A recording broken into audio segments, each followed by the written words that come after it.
In the beginning was the Logos, the Big Bang, the primordial Om. Big Bang theory says that the physical universe spiraled out of an unimaginably hot and dense single point, called a singularity, billions of times smaller than the head of a pin. It does not say why or how.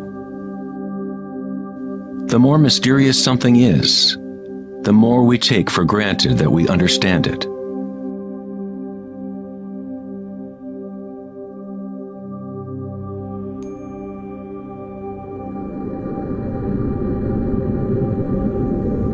It was thought that eventually gravity would either slow the expansion or contract the universe in a big crunch. However, images from the Hubble Space Telescope show that the universe's expansion seems to be actually accelerating, expanding faster and faster as it grows out of the Big Bang. Somehow, there is more mass in the universe than physics predicted. To account for the missing mass, physicists now say that the universe consists of only 4% atomic matter, or what we consider normal matter. 23% of the universe is dark matter, and 73% is dark energy, what we previously thought of as empty space. It is like an invisible nervous system that runs throughout the universe, connecting all things.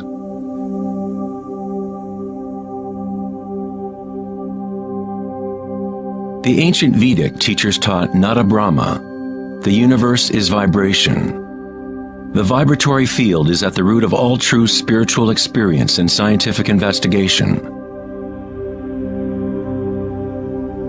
It is the same field of energy that saints, Buddhas, yogis, mystics, priests, shamans, and seers have observed by looking within themselves. It has been called Akasha, the primordial Om, Indra's net of jewels, the music of the spheres, and 1,000 other names throughout history.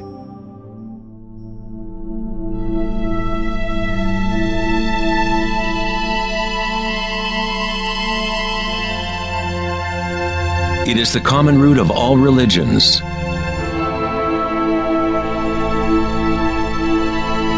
And the link between our inner worlds and our outer worlds.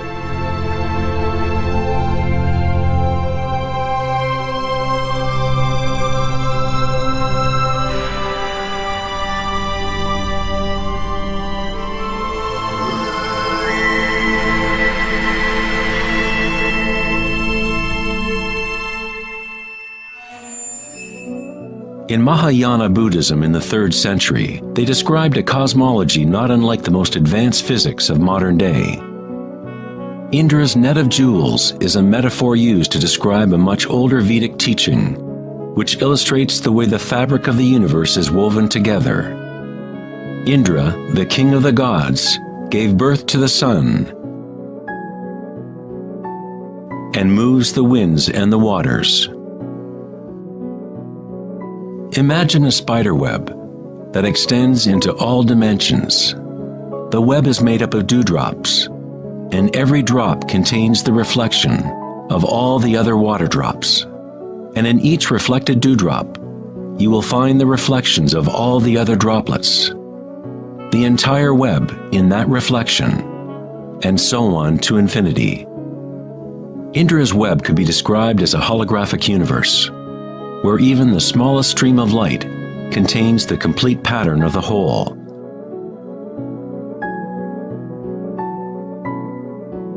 The Serbian-American scientist Nikola Tesla is sometimes referred to as the man who invented the 20th century.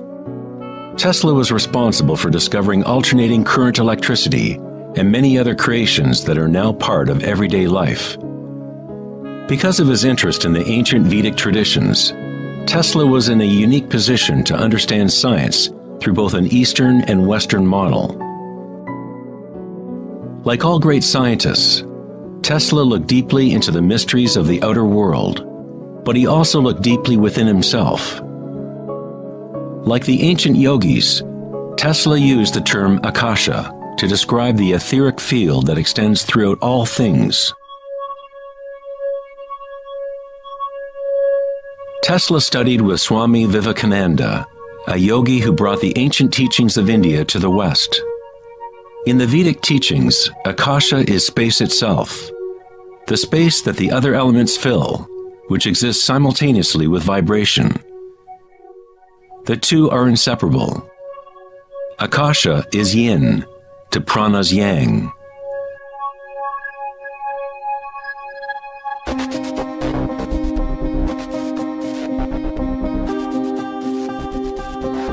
A modern concept that can help us to conceptualize akasha, or the primary substance, is the idea of fractals. It wasn't until the 1980s that advances in computers allowed us to actually visualize and reproduce mathematically the patterns in nature. The term fractal was coined in 1980 by mathematician Benoit Mandelbrot, who studied certain simple mathematical equations that, when they are repeated, produce an unending array of changing mathematical or geometrical forms within a limited framework. They are limited, but at the same time, infinite. A fractal is a rough geometric shape that can be split into parts, each of which is at least approximately a reduced size copy of the whole pattern, a property called self-similarity. Mandelbrot's fractals have been called the thumbprint of God. Om Shrim Rim Klim Lam Gam Ganapatiye Varavarada Saravajanam Eva Shivaya Swaha. You are seeing artwork generated by nature itself. If you turn the Mandelbrot figure a certain way, it looks sort of like a Hindu deity or Buddha. This figure is being termed the Buddha-bro figure. Om Shrim Rim Klim Lam Gam Ganapatiye Varavarada Saravajanam Eva Shivaya Swaha.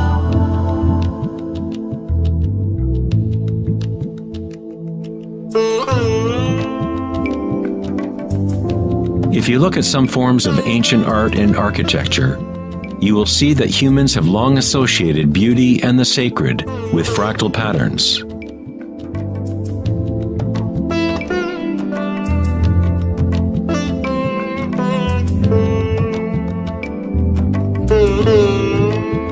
Infinitely complex, yet every part contains the seed to recreate the whole. Fractals have changed mathematicians' views of the universe and how it operates. With each new level of magnification, there are differences from the original. Constant change and transformation occurs as we traverse from one level of fractal detail to another. This transformation is the cosmic spiral, the embedded intelligence of the matrix of time-space.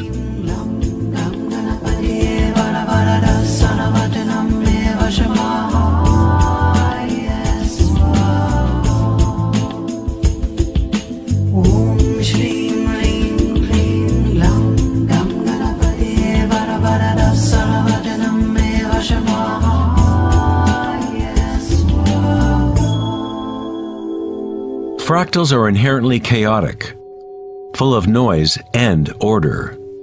When our minds recognize or define a pattern, we focus on it, as if it is a thing. We try to find the patterns we see as beautiful, but in order to hold the pattern in our minds, we must push away the rest of the fractal.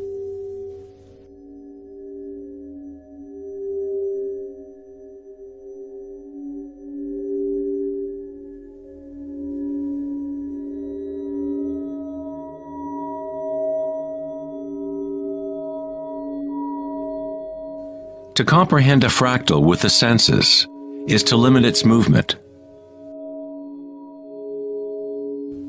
All energy in the universe is neutral, timeless, dimensionless. Our own creativity and capacity for pattern recognition is the link between the microcosm and macrocosm, the timeless world of waves and the solid world of things.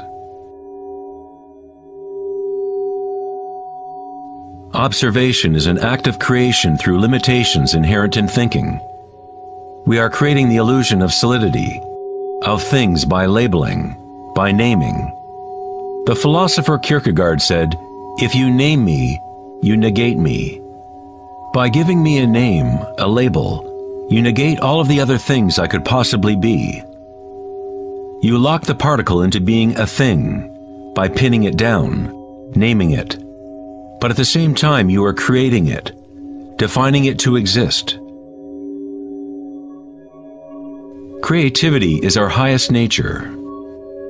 With the creation of things comes time, which is what creates the illusion of solidity.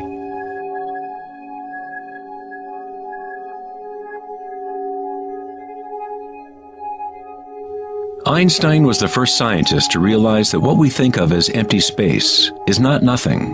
It has properties.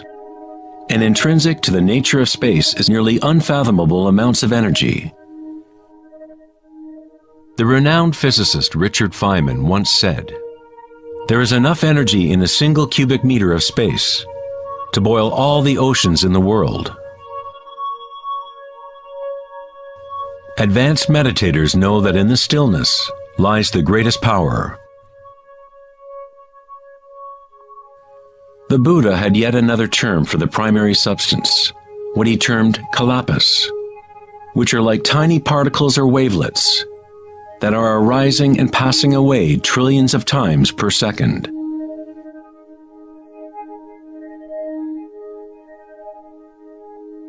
Reality is, in this sense, like a series of frames in a holographic film camera, moving quickly so as to create the illusion of continuity.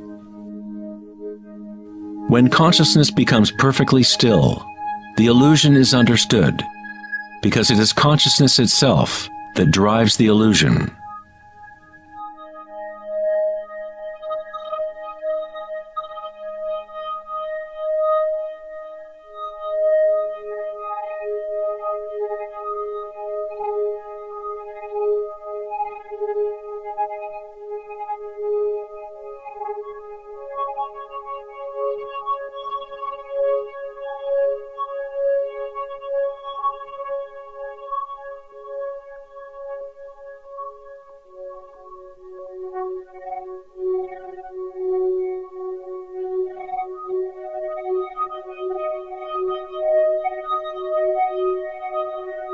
In the ancient traditions of the East, it has been understood for thousands of years that all is vibration.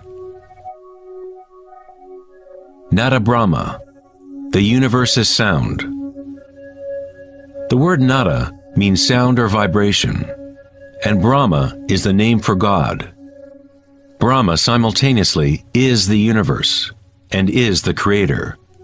The artist and the art are inseparable.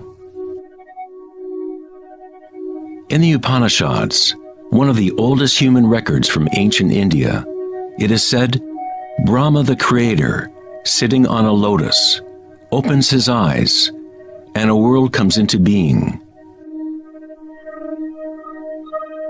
Brahma closes his eyes, and a world goes out of being. Ancient mystics, yogis, and seers have maintained that there is a field at the root level of consciousness. The Akashic field, or the Akashic records, where all information, all experience, past, present, and future, exists now and always. It is this field or matrix from which all things arise, from subatomic particles to galaxies, stars, planets, and all life.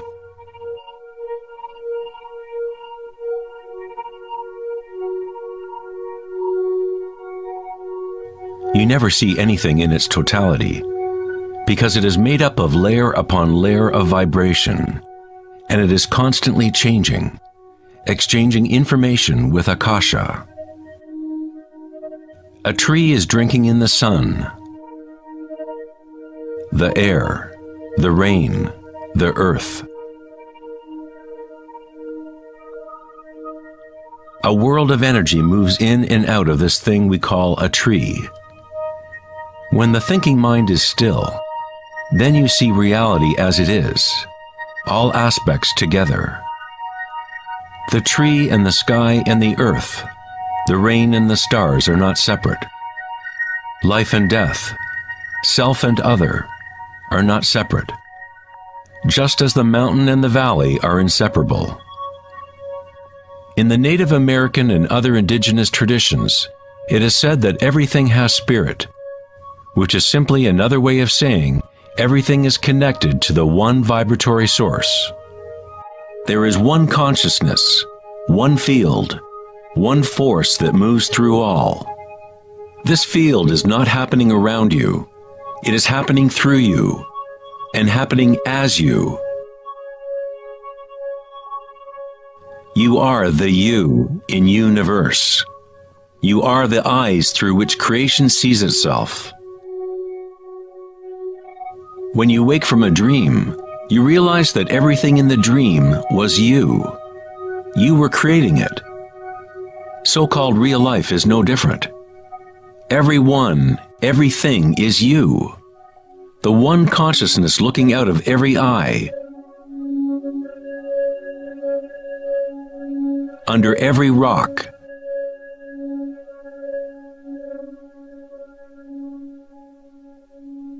Within every particle.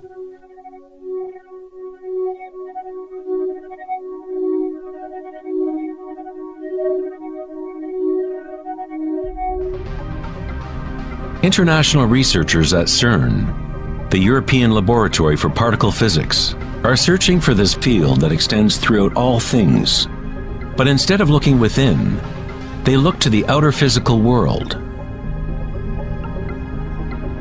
Researchers at the CERN laboratory in Geneva, Switzerland, announced that they had found the Higgs boson, or the God particle. The Higgs boson experiments prove scientifically that an invisible energy field fills the vacuum of space. CERN's Large Hadron Collider consists of a ring 17 miles in circumference, in which two beams of particles race in opposite directions, converging and smashing together at nearly the speed of light. Scientists observe what comes out of the violent collisions. The standard model cannot account for how particles get their mass. Everything appears to be made of vibration, but there is no thing being vibrated. It is as if there has been an invisible dancer, a shadow, dancing hidden in the ballet of the universe. All the other dancers have always danced around this hidden dancer. We have observed the choreography of the dance, but until now we could not see that dancer.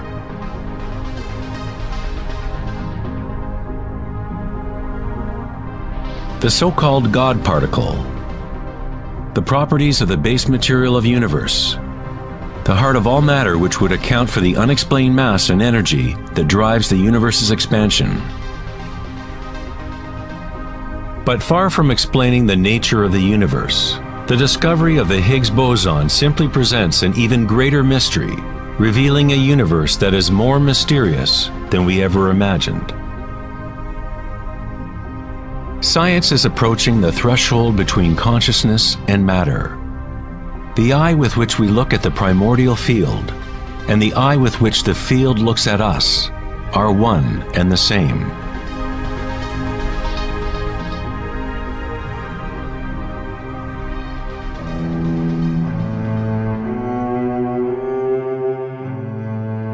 The German writer and luminary Wolfgang von Goethe said, "The wave is the primordial phenomenon which gave rise to the world." Cymatics is the study of visible sound. The word cymatics comes from the Greek root cyma, which means wave or vibration.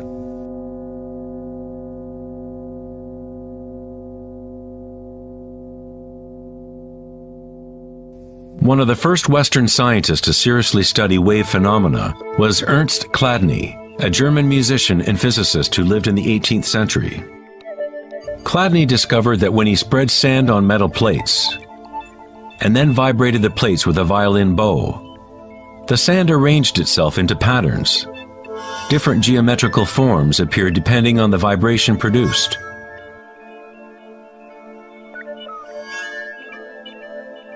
Chladni recorded an entire catalog of these shapes, and they are referred to as Chladni figures.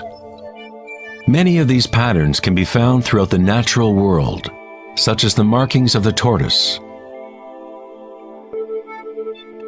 or the spot patterns of a leopard.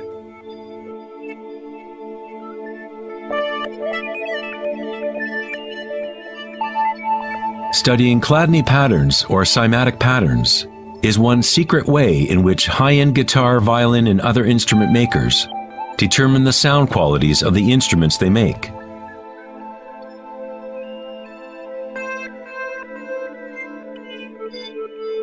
Hans Jenny expanded on Chladni's work in the 1960s.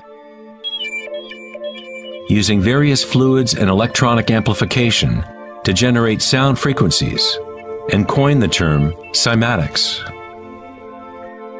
If you run simple sine waves through a dish of water, you can see patterns in the water. Depending on the frequency of the wave, different ripple patterns will appear. The higher the frequency, the more complex the pattern. These forms are repeatable, not random. The more you observe, the more you start to see how vibration arranges matter into complex forms from simple repeating waves. This water vibration has a pattern similar to a sunflower.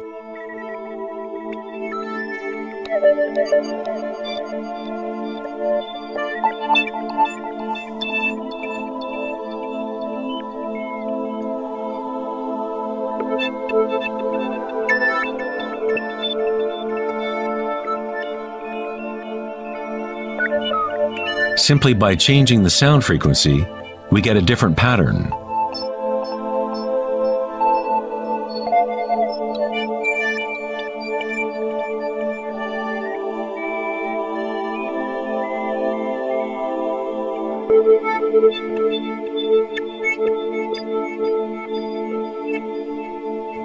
Water is a very mysterious substance. It is highly impressionable. That is, it can receive and hold on to vibration. Because of its high resonance capacity and sensitivity, and an inner readiness to resonate, the water responds instantaneously to all types of sonic waves. Vibrating water and earth make up the majority of mass in plants and animals. It is easy to observe how simple vibrations in water can create recognizable natural patterns. But as we add solids and increase the amplitude, things get even more interesting. Adding cornstarch to water, we get more complex phenomena.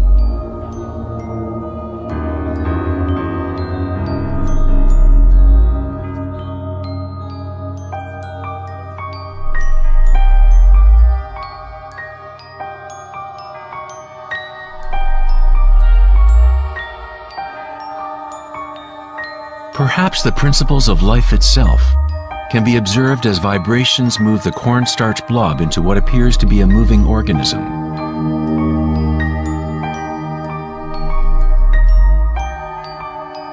The animating principle of the universe is described in every major religion, using words that reflect the understanding of that time in history.